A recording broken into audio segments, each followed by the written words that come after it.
কিন্তু আমার জবাব দেন, আব্দুল্লাহর ভিতরে কি ইমানের কোনো দুর্বলতা আছে? না, ইমানের কোনো দুর্বলতা নাই।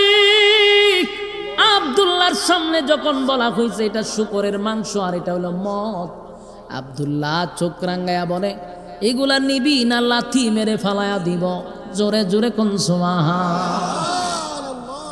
ডাক্তার আশ্চর্য হয়ে গেছে, 6 দিন ধরে খাবার নাই পানি নাই, সে তো কথা বলারই কথা না, কিন্তু সে রাগ করে কয় লাথি মেরে ফালায় দিব। গিয়া কয় বাদশাহ, এটা এমন লোক শরীরে শক্তি নাই, ওইটা দাঁড়াইতে পারে না, বসতে পারে না, কিন্তু এই নাপাক খাবারের কথা বলার সাথে সাথে লাথি মারে ফালায়া দিব। বাদশাহ কয় সবগুলারে আমার কাছে দইরা নিয়ে আয়। এবার বাদশার সামনে যখন সবগুলারে আবার নিয়ে আসছে, আব্দুল্লাহ বিন হুযাফা হাঁটতে পারে না, দাঁড়াইতে পারে না, 2 জন মানুষের কাঁধে বর করে আব্দুল্লাহকে নিয়ে আসলো। বাদশার সামনে 2 জন মানুষের কাঁধে ক্লান্ত শরীর নিয়ে দাঁড়ায় আছে। বাদশা কতক্ষণ তাকায়া দেখে ফেডে আর ফিডে লেগে গেছে রে, শরীরের মধ্যে কিচ্ছু নাই, কঙ্কাল হয়ে গেছে। বাদশা ডাক দিয়ে বলে, আব্দুল্লাহ, এত বড় একটা অফার দিলাম রে, মানলি না। এবার তোর সামনে তোর সাথী সঙ্গীদেরকে আমি দরে দরে দরে দরে আগুনে জ্বালাবো, পোড়াবো, তোরেও আগুনে জ্বালাবো, পোড়াবো, এখনো সময় আছে, আমার অফার তুই মাইনা নে। আব্দুল্লাহ কথা বলতে পারে না। এরপরেও ডাক দেয়া হয়, এ রুমের বাদশা কুত্তা, ভালো করে শুন, আমরা একে একে আল্লাহর জন্য জীবন দিব, কিন্তু তোর মতো কুকুরের কাছে ঈমান দিব না। বাদশার মেজাজ গরম হয়ে গেছে। বাদশা কয়, তাড়াতাড়ি তেল গরম কর, বড় একটা ডেকসির মধ্যে তেল গরম কর। বিশাল ডেকসির মধ্যে তৈল গরম করা শুরু করলো। তৈল যখন গরম করা শুরু করছে, বলো এত বড় ডেকসির মধ্যে তেল গরম করার উদ্দেশ্য হলো মানুষদেরকে তেলের মধ্যে ছাড়া হবে। নাউজুবিল্লাহ, কথা বলেন। তেল গরম করছে কইরা, আপনারা মাছ যেইভাবে বাজি করেন, আগে কিন্তু তেলটা গরম করে এরপরে মাছটা ছাড়ে। তেল গরম করার পরে আব্দুল্লাহর কথা শুই না মেজাজটা বাদশার গরম হয়ে গেছে রে। সাথী সঙ্গীদের মধ্যে একজনরে তাফা দিয়া 2 রাত তেলের মধ্যে ছেড়ে দিচ্ছে। এই মুরাদনগরের বাইরা ওয়াজকালি শুনতেছেন, একটু দিলের ভিতরে নিয়ে একটু 1 মিনিটের জন্য কল্পনা করেন তো, এমন তেল গরম করা যদি আপনি দেখেন আর আপনার সাথীদের মধ্যে একজনের তেলে ছেড়ে দেয়, আমরা ইমান থাকবো? কথা হয় না দি, আমাদের ইমান থাকবে না। ওই সাহাবীরে ধইরা তেলের মধ্যে ছেড়ে দিছে, মুহূর্তের ভিতরে হাড্ডির থেকে মাংস আলাদা হয়ে গেছে। আপনারা কথা যদি হন, আমি ওয়াজটা ছেড়ে দিই, আল্লাহর হস্তে কথা কয় না। বিরক্তের বহুত বড় কারণ হলো কথা বলা। ওয়াজ করতেছে আমি, আপনারা যদি কথা কন তো এটা ভদ্র তৈল। আমি শেষ করতেছি 2 মিনিট, আর আপনারা যে বিরক্ত লাগতেছে আমি বুঝা লাইছি। এবার আব্দুল্লাহ তারে যখন তার সাথী সঙ্গীদেরকে তেল দিয়া বাজি করা শুরু করলো, তেলের মধ্যে ছেড়ে দেওয়ার সাথে সাথে হাড্ডির থেকে মাংসগুলা আলাদা হয়ে গেছে। আব্দুল্লাহরে তার চোখের সামনে দেখাইল আর বুঝাইল, দেখ আমার শাস্তি কত ভয়ঙ্কর হতে পারে, কত ভয়ঙ্কর হতে পারে। আব্দুল্লাহ রে, তুই আমার কথা মানলি না, শুনলি না, উল্টা আমারে গালি দিলি। দেখ তোর সাথী সঙ্গীদেরকে ধরে ধরে ধরে ধরে আমি এখন তেলের মধ্যে ছেড়ে বাজি করব। কালিমা ছাড়বি না আমারে, আমার কথা আমার অফার মানবি? আব্দুল্লাহর জবান থেকে কোনোভাবে আর এই কথা আনতে পারে না। আব্দুল্লাহ বারবার বাদশারে কয়, জীবন দিব, তোর মতো বেঈমানের কাছে মাথা নত করব না। বাদশা তো অবাক হয়ে গেছে, ঘটনা কি, এত কিছু করলাম কিন্তু ইমান থেকে পিছপা করতে পারলাম না। এবার বাদশার রাগ উঠে গেছে, মাইরিলাম। বাদশা করলো কি, আব্দুল্লাহ রে অর্ডার দিল, এই আমার বাহিনীর আব্দুল্লাহ রে ধর। আব্দুল্লাহ বিন হুযাফারে ধরে হাতে পায়ে বেঁধে বলল তারে তেলে ছেড়া দে। আব্দুল্লাহ রে ধরে ধরে তেলের মাঝখানে নিয়ে গেল, তেলে ছেড়ে দিবে এমন সময় আব্দুল্লাহর চোখ দিয়া পানি পড়ে। আব্দুল্লাহ কান্দে। রুমের বাদশা ডাক দিয়া কয় শব্দ তারে তেলে ফালাইবি না, আমার কিছু কথা আছে। বাদশা একটা দৌড় মাইরা আব্দুল্লাহর কাছে গিয়া কয় আব্দুল্লাহ রে, আমি জানি মৃত্যুর ভয় সবার ভিতরে আছে, তুমি আমার কথাটা মাইনা লাইলি তো হইতো, কেন কাপুরুষের মতো তুমি কান্দ মরণের ভয়ে? আব্দুল্লাহ, আমি না তোমারে বললাম আমার মেয়ে বিবাহ দিব, রাজত্বের অর্ধেক দিব, এখন কাপুরুষের মতো মরণের ভয়ে তুমি চোখ দিয়া পানি ছাড়ো, এখনো সময় আছে। আব্দুল্লাহ বাদশার দিকে তাকাইয়া বলেন, এই রুমের কুত্তা, আবারও বলছি আমি মরণের ভয়ে কান্দি না, মরণের ভয়ে কান্দি না।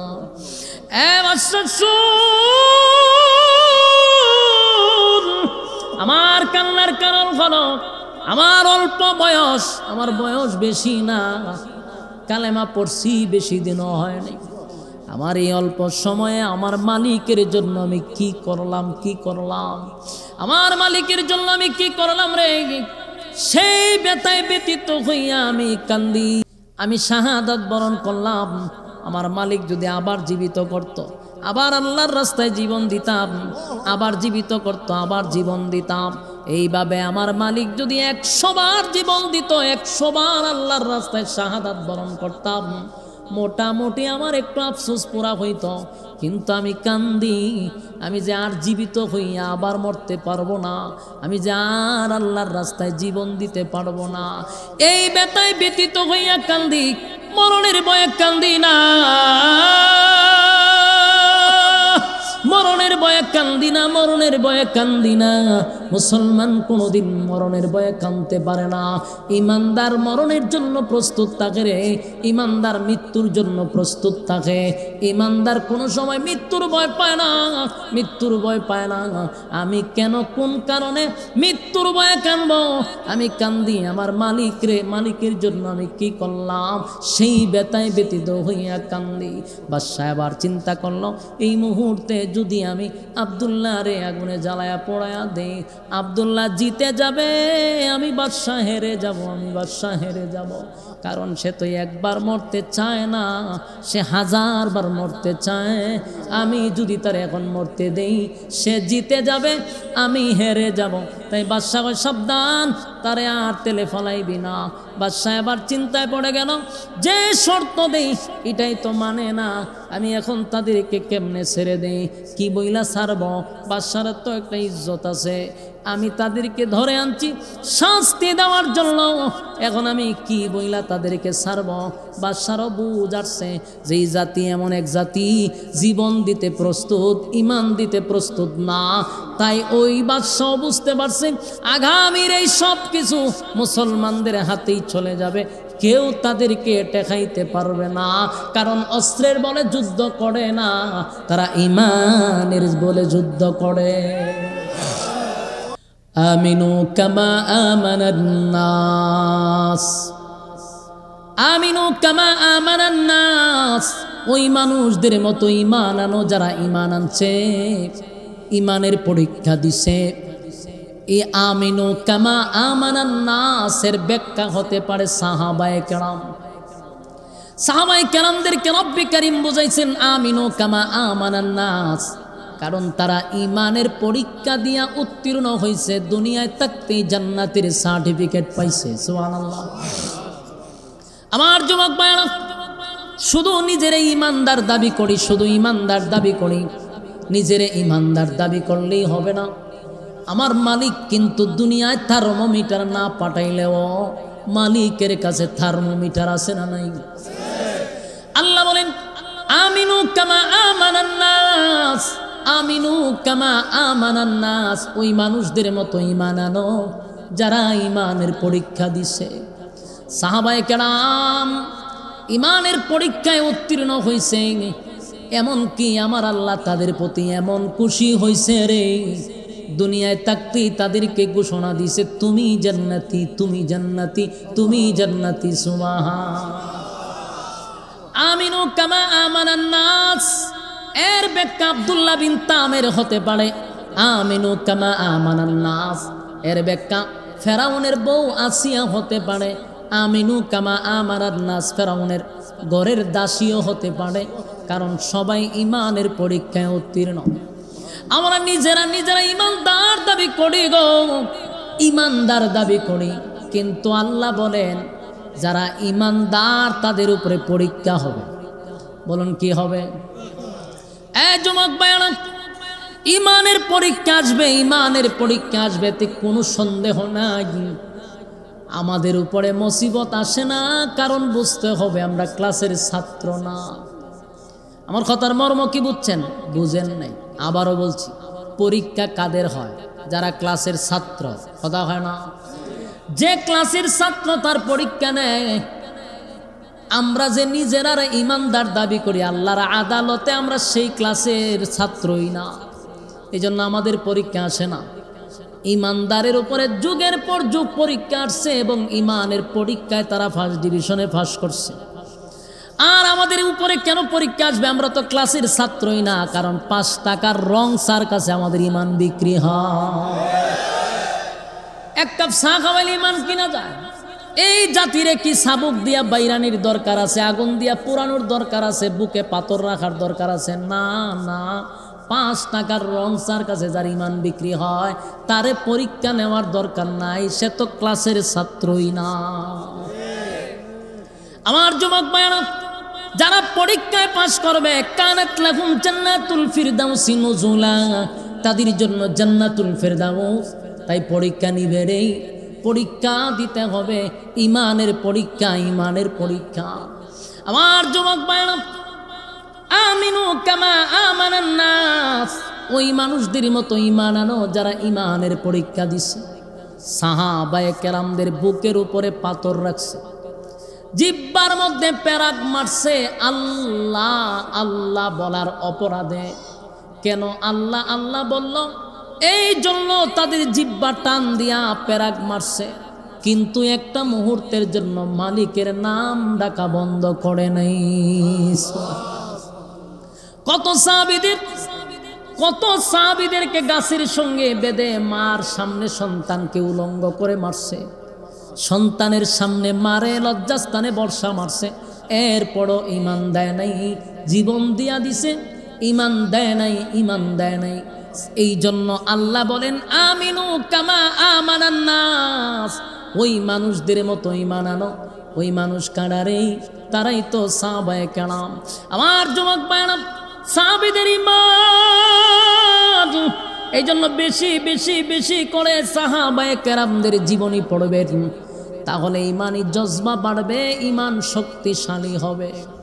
সাহাবায়ে কেরাম জীবন দিয়া দিছে, সব দিতে প্রস্তুত, কিন্তু ইমান দিতে প্রস্তুত না। রোম রাজ্য তৎকালীন সময় ভারত মহাদেশের চেয়েও বড় ছিল। ভারত একটা মহাদেশ যত বড়, রোম রাজ্যটা ঠিক অত বড় ছিল। রোমের বাদশাহ, তার সবচেয়ে বেশি পাওয়ার ছিল। আমেরিকার যেমন পাওয়ার, তৎকালীন সময়ে রোম বাদশাহ যিনি, তার সৈন্যবাহিনী বেশি, তার অস্ত্র বেশি, তার আয়তন বেশি, তাই তার পাওয়ার বেশি। রোম বাদশাহ চিন্তা করল, মুসলমানরা যেদিকে যায় সেদিকেই শুধু বিজয় বিজয় বিজয়। সুবহানাল্লাহ। মুসলমানরা যেদিকে যায় সেদিকে শুধু ইসলামের বিজয়ের পতাকা, বিজয়ের পতাকা উঠতেছে। ঘটনা কি? তাদের অস্ত্র কম, তাদের বাহিনী কম, অস্ত্র কম, বাহিনী কম। অস্ত্র কম, বাহিনী কম থাকার পরেও তারা যেদিকে যায় ওই দেশেই বিজয়ের পতাকা টাঙায়া দেয়। আশ্চর্য হয়ে গেছে রোমের বাদশাহ, কোনোভাবেই মুসলমানদের সঙ্গে পারা যায় না রে। ঘটনা কি? ওই রোমের বাদশাহ চিন্তা করে, গবেষণা করে যেটা পাইল এটা হলো, মুসলমানরা অস্ত্রের বলে যুদ্ধ করে না গো। মুসলমানরা অস্ত্রের বলে যুদ্ধ করে না, বাহিনীর বলে যুদ্ধ করে না। তাহলে কিসের মাধ্যমে যুদ্ধ করে? মুসলমানরা যে যুদ্ধ করে এটা হলো ইমানের শক্তিতে। সুবহানাল্লাহ। না হয় বদরের যুদ্ধের ইতিহাস আপনারা জানেন। আবু জাহেল কিন্তু অস্ত্র সহ প্রশিক্ষণপ্রাপ্ত সেনাবাহিনী, লোহার পোশাক পরিধান করে। 1000 বাহিনী 313 জন সাহাবা কুচি কাটা করছে, সাহাবায়ে কেরাম কুচি কাটা করছে। আল্লাহ তাআলা 313 জনকে বিজয় দিছে। এদের অস্ত্রের কোনো শক্তি ছিল না, শরীরের কোনো শক্তি ছিল না, কারণ বদরের ইতিহাস পড়ছি রে। বদরের যুদ্ধে যারা অংশগ্রহণ করছে তাদের শরীরে কাপড় ছিল না, যুদ্ধের পোশাক ছিল না, অস্ত্র ছিল না, পেটে খাবার ছিল না, খেজুরের ডাল লইয়া নামছে, শরীরে কাপড় নাই, পেটে খাবার নাই, এরপর যুদ্ধে লাইমে আল্লাহ বিজয় দিছে। যেদিকে যায় নবীর আমলে, ও নবী 27টা যুদ্ধে অংশগ্রহণ করছে আল্লাহ নবী নিজে, যেদিকে পাঠাইছে সে দেশটাকেই বিজয় করছে। এরপর আসলো আবু বকরের শাসন আমল। আবু বকরের শাসন আমলেও বহু দেশ বিজয় করছে। আবু বকর দুনিয়ার থেকে বিদায় হয়ে গেল। খলিফাতুল মুসলিমিন হযরত উমর যখন খেলাফতে আসলো, তখন যেদিকে যায় সেদিকে খালি মুসলমানদের বিজয়, মুসলমানদের বিজয়, মুসলমানদের বিজয়। রোমের বাদশা চিন্তা করে দেখলো অস্ত্র তো বেশি নাই, বাহিনীও বেশি নাই, কিন্তু এত বিজয় কিভাবে আনে রে। গবেষণা বাইর করলো যে মুসলমানদের একটা পাওয়ার আছে, এটা অ্যাটেন বোমার চেয়েও বেশি, এটার নাম হলো ঈমান, ঈমানের পাওয়ার। তাই রোমের বাদশা তার বাহিনীদেরকে ঘোষণা দিল, মুসলমানদের সঙ্গে তোমরা যুদ্ধ করবা, আমার কাছে একটা দলকে তোমরা জীবিত আমার কাছে নিয়ে আসবা, আমি মুসলমানদের ঈমানি পরীক্ষা করব। রোমের বাদশা সবচেয়ে সুপার পাওয়ার, তৎকালীন সময়ের সবচেয়ে পাওয়ারফুল বাদশা হলো রোমের বাদশা। বলল মুসলমানদের ঈমানি পরীক্ষা করব। যুদ্ধ শুরু হয়ে গেল।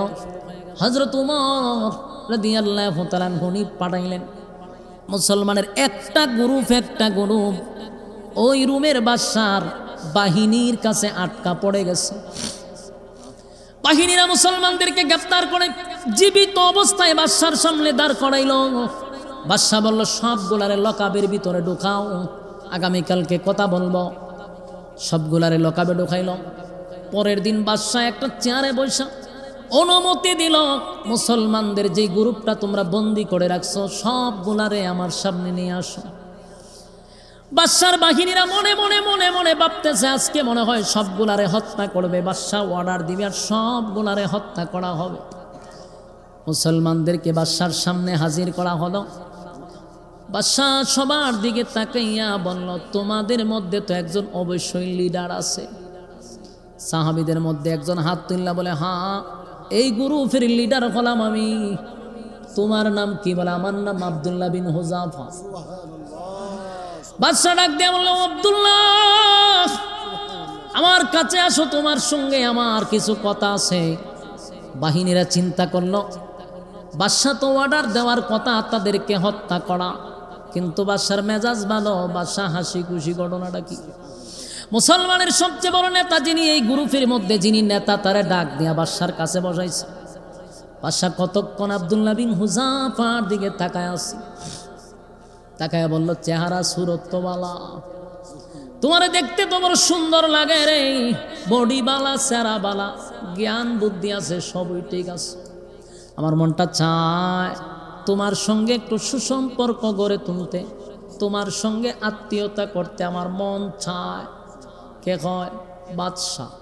আমার যুবক ভাইরা, প্রথমে খেয়াল রাখতে হবে রোমের বাদশা কিন্তু মুসলমানদের ঈমানের পরীক্ষায় নামছে। খেয়াল আছে তো? মাথায় রাখবেন, বাদশা কিন্তু ঈমানের পরীক্ষা নিচ্ছে। তাই আব্দুল্লাহ বিন হুযাফাকে বলল, এ আব্দুল্লাহ, তোমার চেহারা সুন্দর, বডি ভালো, সব ভালো, সব ভালো, তোমার সঙ্গে একটা সুসম্পর্ক তৈরি করতে মন চায় রে, কিন্তু মাঝখানে একটা বাধা আছে। বাধাটা হলো তুমি মুসলিম, আমি হলাম অমুসলিম। মুসলিম আর অমুসলিমের মধ্যে তো সুসম্পর্ক হয় না।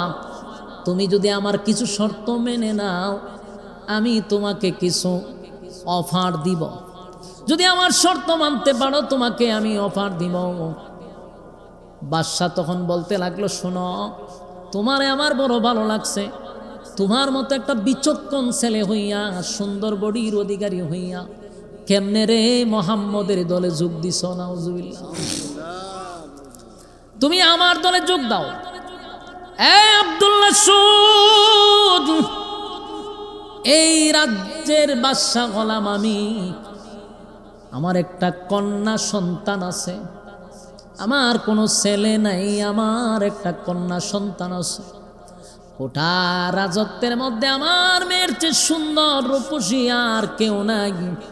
আমার মেয়েটা বড় সুন্দর, আমি আমার এই সুন্দর মেয়েটারে তোমার কাছে বিবাহ দিয়া দিব।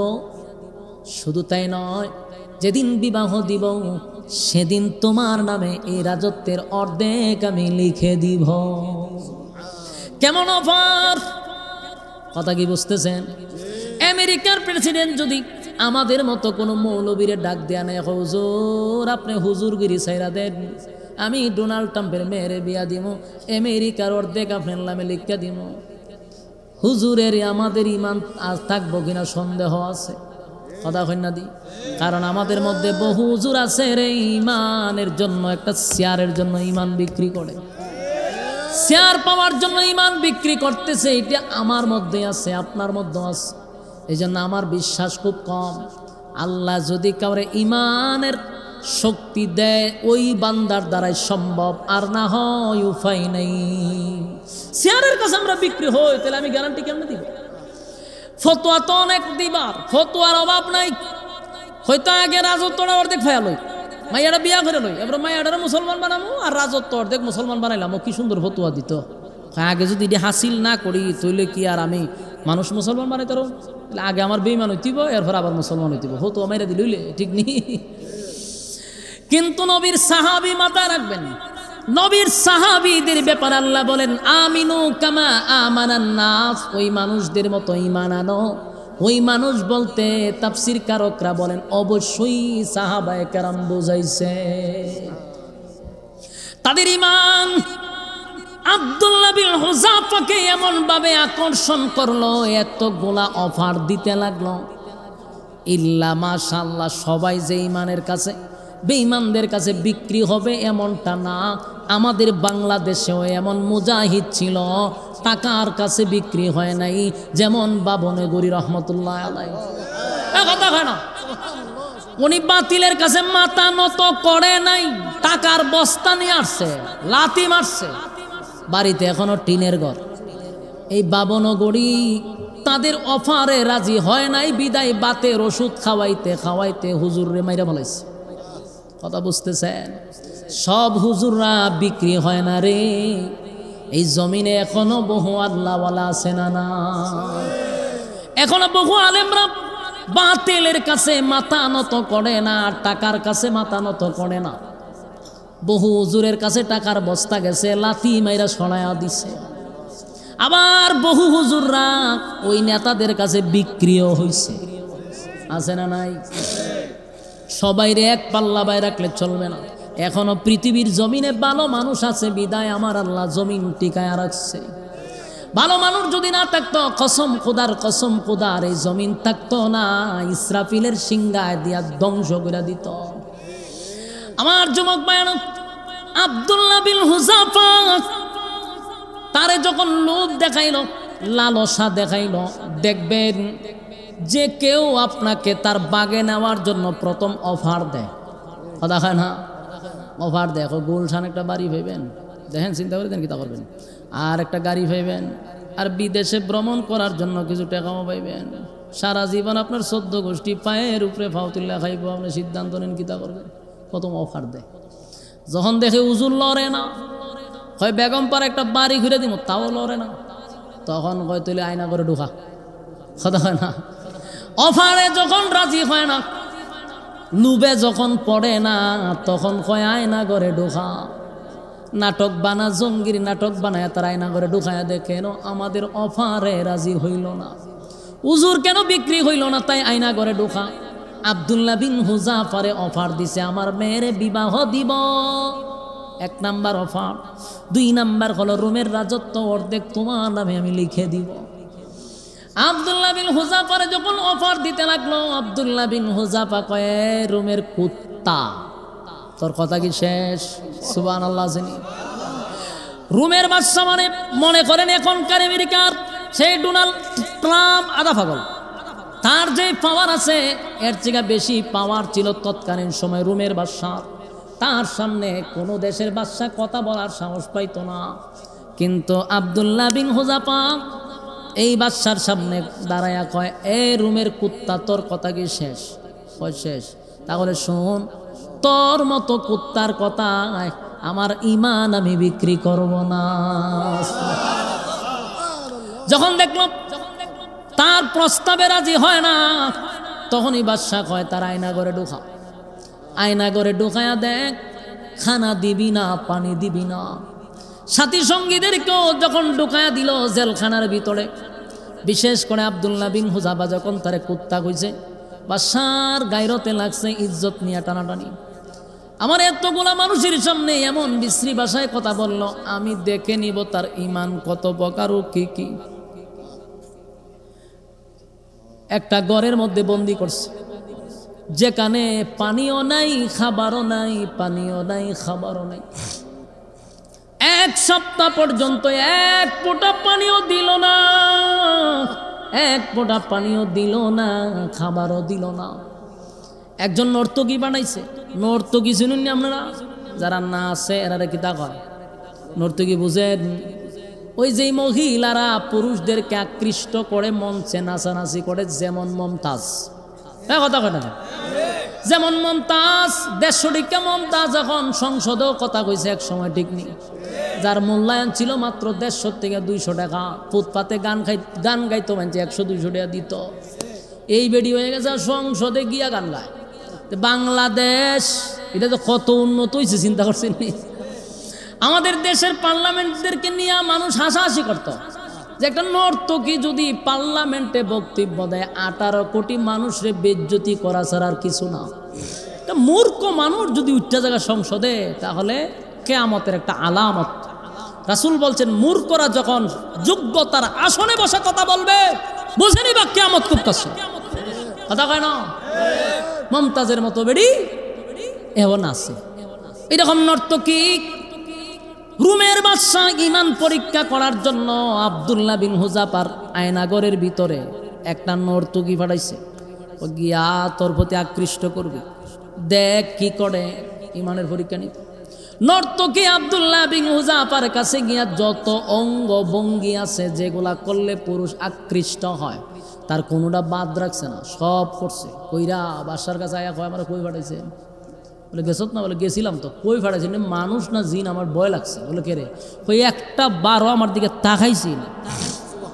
সুবহানাল্লাহ। আসেনি আমার দিকে তাকাইলেন না, আমি আকৃষ্ট হইতো আমার প্রতি। হেতে যে আমি এত নাচলাম, এত খমর দুলাইলাম, কিন্তু একবারও চাইল না। ভাষা হইলে কি কস? বলে হ। তাহলে নারীর চক্রান্ত শেষ। খানাও দেয় না, পানিও দেয় না। 1 সপ্তাহ পর্যন্ত খানা নাই, পানি নাই, পানি নাই, খানা নাই। আব্দুল্লাহ বিন হুযাফা মাটির সাথে একেবারে মিশে যাচ্ছে। কথা বলতে পারে না, শরীরে কোনো শক্তি নাই, ওইটা বসতেও পারে না রে। একজন ডাক্তার গিয়া ঢুকছে, ঢুকে পরীক্ষা কইরা বাদশার কাছে আইসা কয়, হুজুর এই মুহূর্তে যদি লোকটারে খাবার না দেন মারা যাবে। বাদশা কয়, মারা তো যেতে দিব না। খাবার দিছে একটা প্লেটের মধ্যে শুকরের মাংস আর পানির বদলে মদ। বলুন দুটোটা পাক না নাফাক? নাফাক খাবার। শুকরের মাংস আর হইল মদ নিয়া যখন ঢুকছে আর বলছে খাবার দিবার সময় বলবা যে এটার মধ্যে মদ আর এটার মধ্যে শুকরের মাংস। আব্দুল্লাহ বিন হুযাফার কাছে খাবার লইয়া গেল, গিয়া কইল, নাও খানা খাও, এটার মধ্যে শুকরের মাংস, এটা মদ।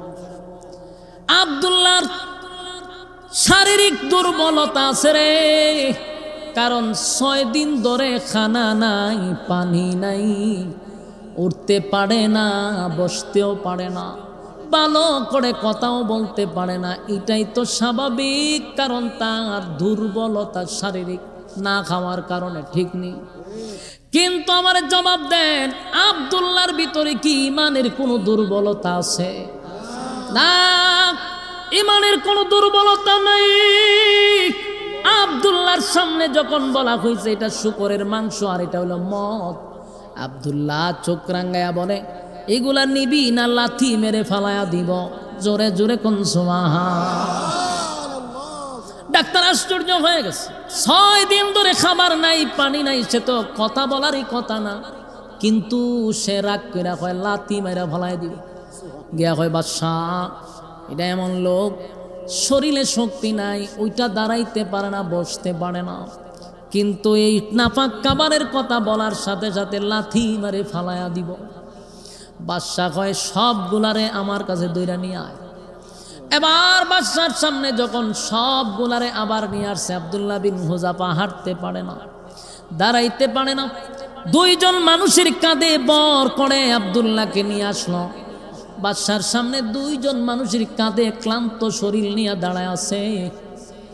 বাদশা কতক্ষণ তাকায়া দেখে ফেডে আর ফিডে লেগে গেছে রে, শরীরের মধ্যে কিচ্ছু নাই, কঙ্কাল হয়ে গেছে। বাদশা ডাক দিয়ে বলে আব্দুল্লাহ এত বড় একটা অফার দিলাম রে, মানলি না, এবার তোর সামনে তোর সাথী সঙ্গীদেরকে আমি দরে দরে দরে দরে আগুনে জ্বালাবো পোড়াবো, তোরেও আগুনে জ্বালাবো পোড়াবো, এখনো সময় আছে, আমার অফার তুই মাইনা নে। আব্দুল্লাহ কথা বলতে পারে না, এরপরেও ডাক দেয়া হয় এ রুমের বাদশা কুত্তা, ভালো করে শুন, আমরা একে একে আল্লাহর জন্য জীবন দিব, কিন্তু তোর মতো কুকুরের কাছে ঈমান দিব না। বাদশার মেজাজ গরম হয়ে গেছে। বাদশা কয় তাড়াতাড়ি তেল গরম কর, বড় একটা ডেকসির মধ্যে তেল গরম কর। বিশাল ডেকসির মধ্যে তৈল গরম করা শুরু করলো। তৈল যখন গরম করা শুরু করছে, বলুন এত বড় ডেকসির মধ্যে তেল গরম করার উদ্দেশ্য হলো মানুষদেরকে তেলের মধ্যে ছাড়া হবে। নাউজুবিল্লাহ, কথা বলেন। তেল গরম করছে কইরা, আপনারা মাছ যেইভাবে বাজি করেন আগে কিন্তু তেলটা গরম করে এরপরে মাছটা ছাড়ে। তেল গরম করার পরে আব্দুল্লাহর কথা শুই না মেজাজটা বাদশার গরম হয়ে গেছে রে। সাথী সঙ্গীদের মধ্যে একজনের তাফা দিয়া দইরা তেলের মধ্যে ছেড়ে দিচ্ছে। এই মুরাদনগরের বাইরা ওয়াজকালি শুনতেছেন, একটু দিলের ভিতরে নিয়ে একটু 1 মিনিটের জন্য কল্পনা করেন তো, এমন তেল গরম করা যদি আপনি দেখেন আর আপনার সাথীদের মধ্যে একজনের তেলে ছেড়ে দেন, আমরা ঈমান থাকবো? কথা হয় না দি, আমাদের ঈমান থাকবে না। ওই সাহাবীরে ধইরা তেলের মধ্যে ছেড়ে দিছে, মুহূর্তের ভিতরে হাড্ডির থেকে মাংস আলাদা হয়ে গেছে। আপনারা কথা যদি হন আমি ওয়াজটা ছেড়ে দিই, আল্লাহর রাস্তে কথা কয় না। বিরক্তের বহুত বড় কারণ হলো কথা বলা। ওয়াজ করতেছে আমি, আপনারা যদি কথা কন তো এটা ভদ্র তৈল। আমি শেষ করতেছি 2 মিনিট, আর আপনারা যে বিরক্ত লাগতেছে আমি বুঝা লাইছি। এবার আব্দুল্লাহ তারে যখন তার সাথী সঙ্গীদেরকে তেল দিয়া বাজি করা শুরু করলো, তেলের মধ্যে ছেড়ে দেওয়ার সাথে সাথে হাড্ডির থেকে মাংসগুলা আলাদা হয়ে গেছে। আব্দুল্লাহরে তার চোখের সামনে দেখাইল আর বুঝাইল, দেখ আমার শাস্তি কত ভয়ঙ্কর হতে পারে, কত ভয়ঙ্কর হতে পারে। আব্দুল্লাহ রে, তুই আমার কথা মানলি না, শুনলি না, উল্টা আমারে গালি দিলি। দেখ তোর সাথী সঙ্গীদেরকে ধরে ধরে ধরে ধরে আমি এখন তেলের মধ্যে ছেড়ে বাজি করব। কালিমা ছাড়বি না আমারে, আমার কথা আমার অফার মানবি? আব্দুল্লাহর জবান থেকে কোনোভাবে আর এই কথা আনতে পারে না। আব্দুল্লাহ বারবার বাদশারে কয়, জীবন দিব, তোর মতো বেঈমানের কাছে মাথা নত করব না। বাদশা তো অবাক হয়ে গেছে, ঘটনা কি, এত কিছু করলাম কিন্তু ঈমান থেকে পিছপা করতে পারলাম না। এবার বাদশার রাগ উঠে গেছে, মাইরিলাম। বাদশা করলো কি, আব্দুল্লাহরে অর্ডার দিল, এই আমার বাহিনীর আব্দুল্লাহরে ধর। আব্দুল্লাহ বিন হুযাফারে ধরে হাতে পায়ে বেঁধে বলল তারে তেলে ছেড়া দে। আব্দুল্লাহরে ধরে ধরে তেলের মাঝখানে নিয়ে গেল, তেলে ছেড়ে দিবে এমন সময় আব্দুল্লাহর চোখ দিয়া পানি পড়ে। আব্দুল্লাহ কান্দে। রুমের বাদশা ডাক দিয়া কয়, শব্দ তারে তেলে ফালাইবি না, আমার কিছু কথা আছে। বাদশা একটা দৌড় মাইরা আব্দুল্লাহর কাছে গিয়া কয়, আব্দুল্লাহ রে, আমি জানি মৃত্যুর ভয় সবার ভিতরে আছে, তুমি আমার কথাটা মাইনা লাইলি তো হইতো, কেন কাপুরুষের মতো তুমি কান্দ মরণের ভয়ে? আব্দুল্লাহ, আমি না তোমারে বললাম আমার মেয়ে বিবাহ দিব, রাজত্বের অর্ধেক দিব, এখন কাপুরুষের মতো মরণের ভয়ে তুমি চোখ দিয়া পানি ছাড়ো, এখনো সময় আছে। আব্দুল্লাহ বাদশার দিকে তাকাইয়া বলেন, এই রুমের কুত্তা, আবারও বলছি আমি মরণের ভয়ে কান্দি না, মরণের ভয়ে কান্দি না।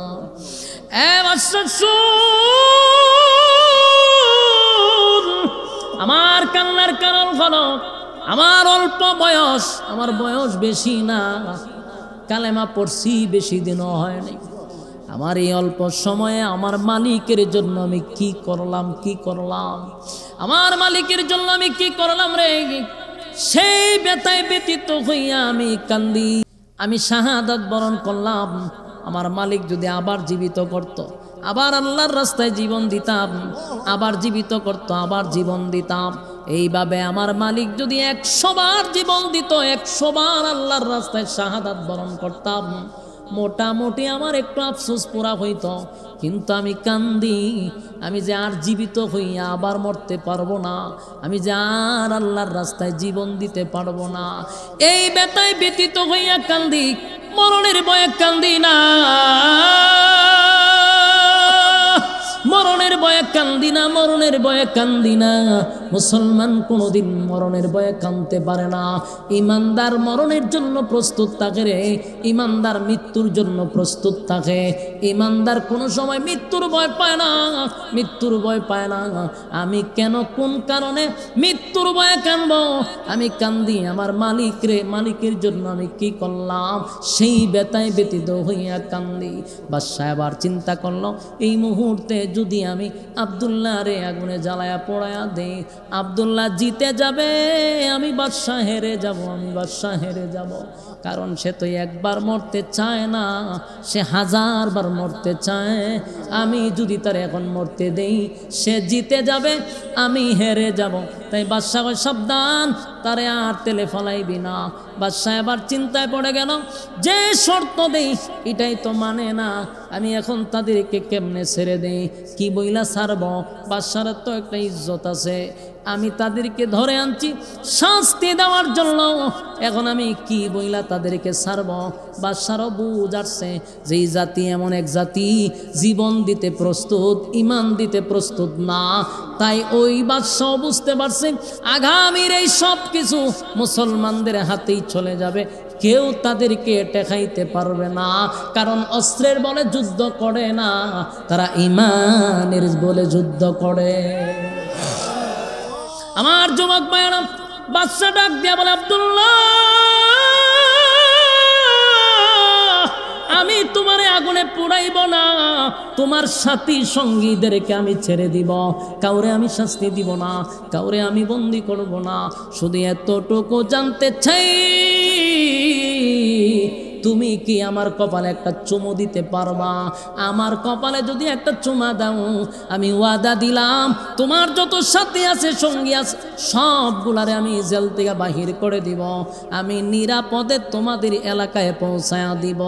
ওই আব্দুল্লাহ বিন হুযাফা চিন্তায় পড়ে গেল, একটা চুমার বদলতে যদি আমার নবীর এতগুলা সাহাবীর জীবন বেঁচে যায়, না হয় একটা চুমা তার কপালে দিয়া দিলাম, যদিও সে বেঈমান। আব্দুল্লাহ বিন হুযাফা ওই বাদশার কপালে চুমা দিয়া নবীর এতগুলা সাহাবীদেরকে জেলখানা থেকে মুক্তি করে দিল। আর বাদশা চিন্তায় পড়ে গেল, গোটা পৃথিবীতে যেখানে যায় মুসলমানের বিজয়, মুসলমানের বিজয় এর একটা নাম্বার কারণ হলো তাদের ইমানের পাওয়ার, ইমানের পাওয়ার, ইমানের পাওয়ার। তারা যুদ্ধে যায় অস্ত্রের বলে না। যেমন নবীর একজন সাহাবী খালিদ বিন ওয়ালিদ, এই একজন সাহাবী এমন মারাত্মক ছিল, তার ইমানের এত পাওয়ার ছিল, এত পাওয়ার ছিল, 60,000 সোলজার, মানে 60,000 বাহিনী, কয় হাজার, 60,000 বাহিনীর সঙ্গে যখন আবু উবাইদা ইবনুল জাররাহ নামক একজন সাহাবী, আবু উবাইদা ইবনুল জাররাহ, উনি ছিলেন সেনাপতি। আর সেনাপতি বানাইয়া ওই টিমের মধ্যে ঢুকাইয়া দিছে খালেদ বিন ওয়ালিদ। তারা গেছে যুদ্ধ করার জন্য, এক জায়গায় নামাজে দাঁড়াইছে, ইমামতিতে ছিলেন আবু উবাইদা ইবনুল জাররাহ। সালাম পিরাইয়া তাকায়া দেখে রে পিছনে শত্রু বাহিনী দাঁড়ায় আছে, অস্ত্র সহ সাহাবীদেরকে ঘেরাও করে। তাকায়া দেখে একজন দুইজন নয়, 60,000 বাহিনী তাদের পিছনে দাঁড়ায় আছে। অস্ত্রটা নিয়া আবু উবাইদা ইবনুল জাররাহর সামনে দাঁড়ায়া বেঈমানরা কয়, এই মুসলমানরা, এখন তোমাদের অবস্থা কি হবে? কোন দিকে তোমরা পালাইবা? পালাইবার রাস্তা তো পাইবা না। টিটকারি মস্কারি করতে লাগলো, কারণ তখনও নামাজে ছিল মাত্র 60 জন, মাত্র 60 জন দাঁড়ায়া ছিল নামাজে, আর পিছনে ছিল 60,000 বেঈমান। আর মুসলমানরা মাত্র 60 জন দাঁড়াইয়া নামাজ পড়তেছিল। আবু উবাইদা ইবনুল জাররাহকে টিটকারি মস্কারি করে যখন বক্তব্য দেওয়া শুরু করলো, আবু উবাইদা ইবনুল জাররাহ পিছনের দিকে তাকাইয়া নবীর সাহাবীদেরকে উদ্দেশ্য করে বলে, কে পারবা এই 60,000কে একটা দৌড়ানি দিতা? একজন সাহাবী হাত তুলছে, আমি পারবো। আবু উবাইদা ইবনুল জাররাহ বলেন, বসো। আরেকজন দাঁড়ায় বলে, হুজুর আমি পারবো। আবু উবাইদা ইবনুল জাররাহ কত, তুমিও বসো।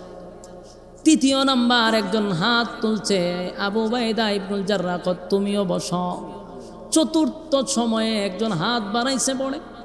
আবু উবাইদা ইবনুল জাররাহ বলেন, আমি এতক্ষণ ধরে ভাবছিলাম আপনি কেন হাত তুলতেছেন না, আপনার অপেক্ষায় ছিলাম। যিনি চতুর্থ নম্বরে হাত তুলছেন উনি খালেদ বিন ওয়ালিদ। সুবহানাল্লাহ। আবু উবাইদা ইবনুল জাররাহ বলেন, আপনি কি 60,000 রে দৌড়ানি দিতে পারবেন? বলে, অবশ্যই আমি 60,000 রে দৌড়াবো। আবু উবাইদা ইবনুল জাররাহ বলেন, আপনি তো গায়ের জোরে বলছেন, আমার লজিক দেন, কিসের ভিত্তিতে আপনি 60,000-এর সঙ্গে যুদ্ধ করবেন? কিসের বলে, কিসের পাওয়ারে আমারে বুঝান।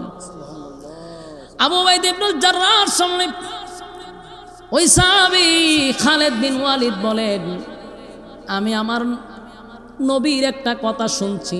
আল্লাহর নবী বলছেন, যারা বেঈমান, যাদের ঈমান নাই তারা মুর্দা। বলুন, যারা ঈমান নাই তারা কি? যারা ঈমান নাই, যাদের ঈমান নাই তারা মুর্দা, যাদের ঈমান আছে এরা জিন্দা। তাই আমার দিলের সাক্ষী দেয়, মুর্দা যদি কয়েক লক্ষ থাকে, আমি খালেদ বিন ওয়ালিদ তো একা জিন্দা। আমি যেহেতু জিন্দা, 5 লক্ষ যদি 10 লক্ষ যদি মুর্দা বেঈমান থাকে, আমার কোনো অসুবিধা নাই। জোরে জোরে কোন সুবহান। আরেকটা আয়াত বলছেন, ওয়ালা তাহিনু ওয়ালা তাহজানু ওয়া আনতুমুল আ'লাউনা ইন কুনতুম মুমিনিন। আমি তোমাদেরকে সাহায্য করব, তোমাদের বিজয় আসবে যদি তোমরা মুমিন হও। তাহলে আমি মুমিন, আল্লাহ আমাদের সঙ্গে আছে। জোরে জোরে কোন সুবহান। খালেদ বিন ওয়ালিদ তরবারিটা হাতে লইয়া আল্লাহু আকবারের ধ্বনি দিয়া 60,000 সোলজারের ভিতরে উনি একা তরবারি লিয়ে দৌড় মারছে।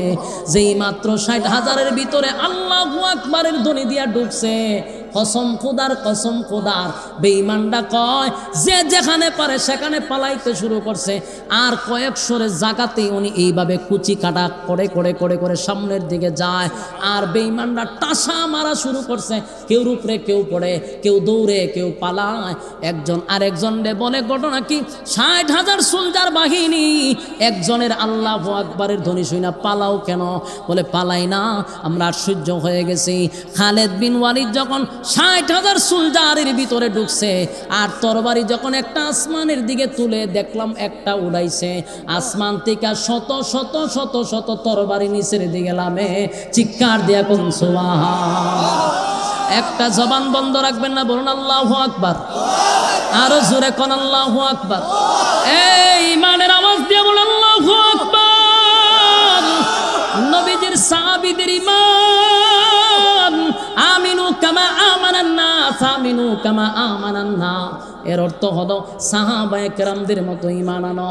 এই ঈমান আর নেক আমল, ঈমান আর নেক আমল দুইটা গুণে গুণান্বিত যারা, কানাত লাহুম জান্নাতুল ফিরদাউসি নুজুলা। এক নাম্বার হলো ঈমান, দুই নাম্বার হলো নেক আমল। এক নাম্বার ঈমান, দুই নাম্বার হলো নেক আমল। ওয়া আমিলুস সালিহাত, তোমরা নেক আমল করো, নেক আমল করো। নেক আমল কোনটা রে? এই যে আপনারা এখানে বসছেন গভীর রাত্রে আরামের ঘুম হারাম করে নরমাল বিছানাতে বসছেন, কোরআনের কথাগুলি শুনতেছেন, প্রতিটা হরফে হরফে 10টা করে নেকি আল্লাহ আপনি আমার আমল নামায় ঢুকায়া দিছে। জোরে কোন সুবহান।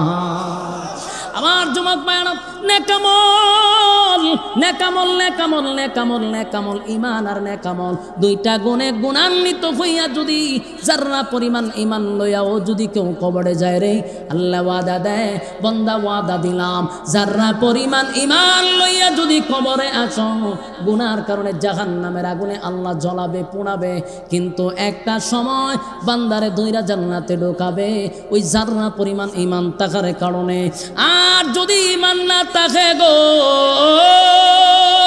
উপায় নাই, উপায় নাই, উপায় নাই, উপায় নাই, কোনোদিন জান্নাতের গ্রাণ পাবে না, কোনোদিন জান্নাতের গ্রাণ পাওয়া যাবে না। আমার যুবক ভাইরা, তাই এক নাম্বার হলো ঈমান, ঈমান, ঈমান, দুই নাম্বার নেক আমল, নেক আমল, নেক আমল দুই গুণে গুণান্বিত হইয়া যারা জান্নাতের ভিতরে যাবে, আল্লাহ কয় কানাত লাহুম জান্নাতুল ফিরদাউসি নুজুলা। আমি আল্লাহ তাআলা ওয়াদা দিলাম জান্নাতের ভিতরে বান্দা তোদেরকে মেহমান বানাবো, আমি মেজবান হব। এরপর আল্লাহ বলেন খালিদিনা ফিহা লা ইয়াবগুনা আনহা হিওয়ালা। আল্লাহ বলেন জান্নাতীরা জান্নাতের ভিতরে ঢোকার পরে আর কোনো আফসোস থাকবে না, আর কোনো আফসোস থাকবে না, আর মনের মধ্যে কোনো কষ্ট থাকবে না। যত আশা আকাঙ্ক্ষা, যত আফসোস জান্নাতের ভিতরে যাওয়ার পরে পোড়া হবে। জেনে রাখবেন দুনিয়াতে কোনো মানুষের আফসোস পোড়া হয় না, কোনো মানুষের আফসোস পোড়া হয় না। গোটা পৃথিবীটাও যদি কাউরে দেওয়া হয় কোনোদিন আফসোস পোড়া হবে না, কিন্তু জান্নাতে ঢুকার পরে বান্দা বান্দি আর কোনো আফসোস থাকবে না। আমার মালিক প্রত্যেকটা বান্দা বান্দির জীবনের তরে আফসোস মিটায়া দিবে। এক নাম্বার হলো মানুষ জান্নাতে যাবে তার মরণ নেই। দুনিয়াতে দেশের প্রেসিডেন্ট হোক, আমেরিকার প্রেসিডেন্ট হইল মরণ আছে না নাই? জোরে কয় মরণ আছে, মরণ আছে, মরণ আছে। বুড়া হবে, মরণ আছে, মানুষ বৃদ্ধ হবে। আর জান্নাতের ভিতরে এক নাম্বার পুরস্কার হলো আর কোনোদিন মরবেন না। এই নিয়ামত কারা কারা চান? দুইটা হাত তুলে দেখায়। লিল্লাহে তাকবীর, লিল্লাহে তাকবীর। কয় গুণে গুণান্বিত? দুই গুণে গুণান্বিত হইলে পরে আল্লাহ জান্নাতুল ফেরদাউস দিবে। সবাই খুশি না বেদা?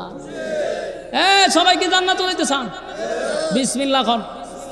ফকড়ার দোকান, দোকান সবাই ফকড়ার দোকান। সবচেয়ে বড় নোটটা বের করেন। মাদ্রাসা ছাত্র বেরো, কেউ খালি হাতে যাবেন না। জয় মাদ্রাসা ছাত্র বেরো না, কেউ খালি হাতে যাবেন না। আপনারা দুয়ার আগে যতটুক পারেন দিয়া শরিক থাকবেন। দুয়ার মধ্যে কিছু দিয়া শরিক হইলে দোয়া কবুল হয়। মেহেরবানি করে, মেহেরবানি করে কিছু দিয়া শরিক হন। আরে বইয়ে রইছে সব বিজা মিজা, সব সালাক সতর একটাও না, সব বিজা। বইয়ে রয়েছে, বই আমার ভাই চায় আসে। হ্যাঁ হ্যাঁ হ্যাঁ রে, হুজুর যদি সালাক না হয় তাহলে ই হুজুর লইয়া চলা তো বড় কঠিন। জলদি করো, জলদি করো। হ্যাঁ হুজুর উড়ুন না করে আসে আমার ভাই চাই। চিন্তা করে বড় কিতা করবো, চাই আসে। উঠব নেই আর কেডা হুজুর কই হুজুর উঠুন না করে। হ্যাঁ হুজুর উঠব নেই। এর দুবাজে মা কালেকশনেতে হেতে আমার ভাই চাই এসে আসে। কই আইসি আসে। আমি যে আয়াতে কারিমা তেলাওয়াত করছি, এই আয়াতে আল্লাহ রাব্বুল আলামিন গোটা পৃথিবীর মানুষের কাছে দুইটা শর্ত দিছে। কথা বলেন না, কথা বলেন, বলুন শর্ত কটা? দুইটা শর্ত দিছে। যদি এই দুই শর্ত কেউ মানে, আল্লাহ একটা সুসংবাদও দিছি। সুসংবাদটা আগে শুনি, তাহলে শর্তের উপরে আমাদের আকর্ষণ তৈরি হবে। সুসংবাদটা হইল কানাত লাহুম জান্নাতুল ফিরদাউসি নুজুলা। আল্লাহ বলেন জান্নাতের মধ্যে একটা ভিআইপি জান্নাত আছে, এটার নাম হইল জান্নাতুল ফেরদাউস। আল্লাহ বলতেছেন এই ফেরদাউসের মেহমান আমি বানাবো। আপনারা লাগাতে সুবহানাল্লাহ আসেনি? হ্যাঁ, মাঝে মাঝে কোয়েন। আল্লাহ নিজে বলতেছে আমি জান্নাতুল ফিরদাউসের মেহমান বানাবো। তাহলে আল্লাহ হবে মেজবান, আমরা হব মেহমান। সুবহানাল্লাহ, কত বড় সুসংবাদ এটা! যাদের ভিতরে ইমানি জজবা আছে এরার কাছে শুধু এই কথাটার গুরুত্ব আছে যে আল্লাহ হবে মেজবান আর আমাদেরকে বানাবে মেহমান। তবে দুইটা গুণে গুণান্বিত হইলে, বলুন গুণ কয়টা? হ্যাঁ, একটা হলো ইন্নাল্লাযীনা আমানু, ঈমান আনতে হবে প্রথম নম্বর শর্তটা কি? ঈমান আনতে হবে। 2 নম্বর হলো ওয়া আমিলুস সালিহাত, নেক আমল করতে হবে। তাহলে ঈমান এবং নেক আমল এই দুইটা লইয়া যদি কবরে যাইতে পারেন, কানাত লাহুম জান্নাতুল ফিরদাউসি নুজুলা, আল্লাহ হয় মেহমান বানায় দিব। এখন এই কথাটা শোনার পরে আমাদের কাছে খুব সহজ লাগতেছে। শর্ত তো মাত্র 2টা, ঈমান আর নেক আমল। ঈমান নেক আমল খুব সহজ না? এখানে যারা বসছেন সকলের দাবি কি? নিজেকে আমরা ইমানদার দাবি করি। আমাদের দাবি কি? ইমানদার। আরো জোরে বলেন, আমরা দাবি কি? এই ফ্যান্ডেলের একটা মানুষ কি নিজের বেঈমান দাবি করবে? করবে না। ফ্যান্ডেলের বাহিরে যারা বয়ান শুনতেছে এরাও কি নিজের বেঈমান দাবি করবে? না। আমি বক্তারও দাবি নিজে ইমানদার, আপনারারও দাবি ইমানদার, ঠিক না? আল্লাহ কি কইছে? ঈমান আনতে হবে। দেখেন তো আশেপাশে কোথাও কয়েল ধরাইছি না? কয়েল ধরাইছে আশেপাশে? অবশ্যই কোনো কয়েল ধরাইছে। হ্যাঁ, এই কয়েল ধরাইছেন নিচে? সরান, এটা সরান। আশেপাশে কোনো কয়েল থাকতে পারবে না, আল্লাহর হস্তে অবস্থা খারাপ। লিবান না মাইক দিয়ে কইতাম, সরান, এটা সরান।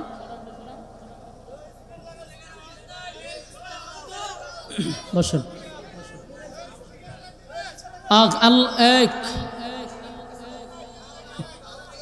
দুটোটা বন্ধ করে দিছে।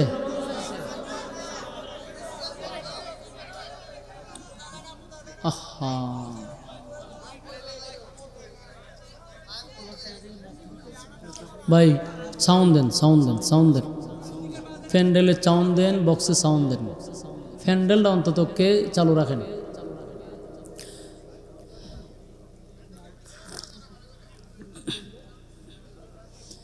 দুই গুণে গুণান্বিত যারা, সাউন্ড হইছে? বক্সে আসছে সাউন্ড? ঠিক আছে। আল্লাহ বলেন 2 গুণে গুণান্বিত যারা আমি তাদেরকে সর্বোচ্চ ভিআইপি জান্নাতটা দিব। সুবহানাল্লাহ। আমরা যে শুনছি আমাদের কাছে খুব সহজ লাগতেছে। সহজটা কি? যে এত সহজ ঈমান আর আমল, তা আমার কাছে তো ঈমান আছে আর নেক আমল তো আমরা করি, তাহলে তো জান্নাতুল ফেরদৌস পাইয়া লইছি। সহজ না? আচ্ছা, এখন আমি আপনার প্রশ্ন করি, উত্তর দিয়েন। আপনারা এই মুরাদনগরে এমন বেনামাজি আসেনি যে ঈদের নামাজও পড়ে না? আছে? এরকম একটা বেনামাজিরা আপনি জিজ্ঞাসা করেন যে ভাই তুই তো আন্তর্জাতিক মানের একটা বেনামাজি, ঈদের নামাজও ফরজ না, তোর ঈমান আসেনি? দেখবেন এ বুক তাফা দিয়ে কইব আমার ঈমান আছে। বাস্তব না বাস্তব? ও নামাজ না পড়লে কি তুই আমার ঈমান ঠিকই আছে? আমার কথা কি বাস্তব না বাস্তব? আমি একবার এক মাজারও গেছিলাম। মাজারও গেছি বলতে মুখোশ টুকুশ লাগাইয়া, বেশি দিন আগে না, 2-3 বছর হইব, একটা উরুস চলতেছে। তা আমার মাহফিল এই রাস্তা দিয়ে আছে। তো কইলাম আরা জীবন তো আমি ওয়াজ করি ইতার ব্যাপারে, তো একটু নিজে দেখার দরকার না? মুখোশ লাগাইয়া এরপরে গেছি। গিয়া ঘুরতে ঘুরতে দিয়ে আটকা দিই 8-10 জনের একটা গ্রুপ আছে। এই গ্রুপটার হাতের মধ্যে শিকল মিকল বক্কর সকরিতে এক জায়গাত বসে লাল শালো মালু লাগাইয়া আর দুমসে ধোয়া টানতাছে, অন্ধকার হয়ে গেছে। আমি এটি দাঁড়া দেখে খারইয়া দি মুসু শুদ্ধা হলুদ হয়ে গেছে, এমন টানা টানতাছে। একটার কাছে গেলাম, কিতা টানে? চোখ লাল করে চাইছে, মানে প্রশ্নটা যে করছি এটা খুব বিরক্ত হয়েছে। তো জিগাইলাম ঈমান আসেনি? এটি যে টানতাছে ঈমান থাকবো নি? এতে লাভ দিয়া খারুইয়া ফারে না আমারে ধরে লইব। আমার ইমান আছে না আছে তোমারে বুঝাইলে লাগবো? ইমান অবশ্যই আছে। আমি কই মুজ দিয়ে ওলো দিয়েছে গা, মানে মোট কত হলো, গাঞ্জা খাইলে কি হয়েছে? আমার ইমান আছে। বেনামাজির বক্তব্য বলা, নামাজ না পড়লে কি হয়েছে? ইমান আছে। জেনা করে কত হলো, জেনা করলে কি হয়েছে? আমার ইমান আছে। সুদ করে জিগায়েন যে তোর ইমান আছে নি, হবে আমার ইমান আছে। বাস্তব কইছেন অবস্থা। সুদে যারা টেকা লাগায় এমন ফাটি আপনার গ্রাম আসেনি, এর জিগায়েন যে তোর ইমান আসেনি। সে নিজের বেঈমান দাবি করবো, হবে আমার ইমান আছে। তাহলে দাবির বেলায় সবার একটাই কথা, আমরা ইমান আছে। দাবির বেলা সবার একটাই কথা, আমাদের ইমান আছে। কিন্তু যদি ইমানের থার্মোমিটার থাকতো, ইমান মাফার যদি মেশিন থাকতো, তাহলে ধরা পড়তো নি? কথা কেন ধরা পড়তো। জ্বর মাফার একটা মেশিন আছে, এটার নাম হলো থার্মোমিটার। জ্বর দেখা যায় না, ছোঁয়া যায় না, কিন্তু বগলের নিচে কতক্ষণ রাখিয়া ঠান্ডা বাইর করলো 160। হ্যাঁ, এটার নাম হলো থার্মোমিটার।